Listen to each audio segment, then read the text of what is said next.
आफ्नो मन परेको मान्छेलाई आफूले चाहिँ विश्वास गर्ने मान्छेलाई भोट हाल्नुहोस् र त्यो भोट हालेको मान्छेले काम गर्छ कि गर्दैन राम्रोसँग चाहिँ के अरे उस गरेर सोचेर हाल्नुहोस्। देश बनाउने मान्छे चुन्ने हो यो। एउटा कुरा फेरि मैले चाहिँ उहाँ आउँछु भनेर थाहै थिएन त हामीलाई त। अनि तपाईँ आउनुहुन्छ भनेर थाहै थिएन त। अनि कहाँ आउने म्याग्दीमा के ए त्यो त भगवानले कसरी आउनु जस्तै सुबिनसँग त म दाइ भाइ हो होइन।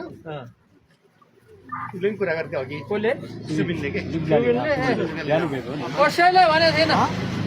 मैले चाहिँ यहाँ आउने भन्ने कुरा प्रधानमन्त्रीलाई मात्रै भनेको थिएँ है। राजीनामा त दिनै पर्यो होइन। राजीनामा दिँदाखेरि प्रधानमन्त्रीले थाहा पाइहाल्ने भए